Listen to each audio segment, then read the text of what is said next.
Hello, today we are going to learn how to use the count function in Excel sheet.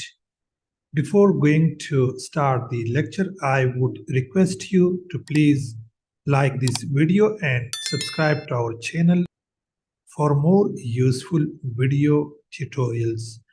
So this is the data. Actually, I just want to remember you that I have given the link above for that particular video, and that video was about count if function. So here you would be asking what is the difference between count and count if function, or you may be asking why are we going to do another video tutorial on count function.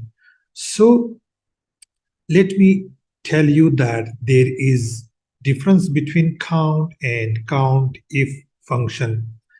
Basically, the count if function works with logic or other statements which are logical.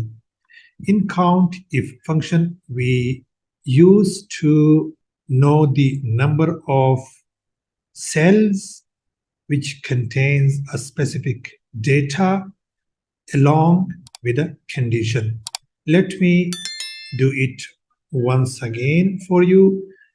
First of all, I would operate the count if function. Count if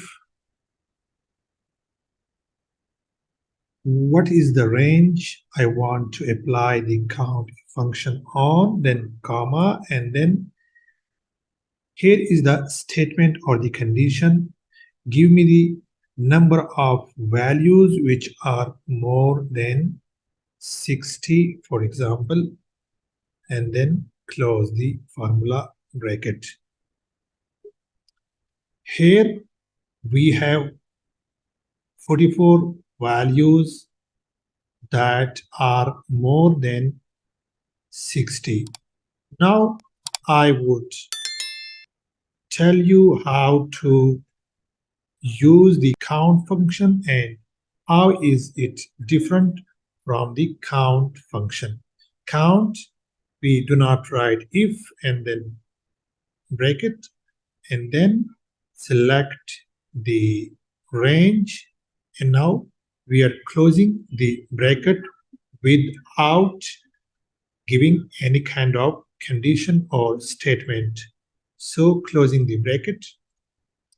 Now it means that there are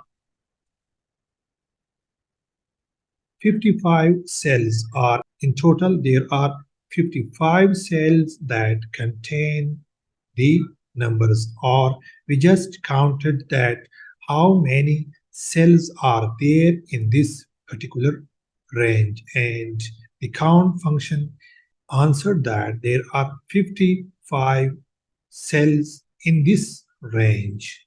So my friends, this was all about count function. I hope this video will add value in your knowledge. If so, then please like this video and subscribe to our channel.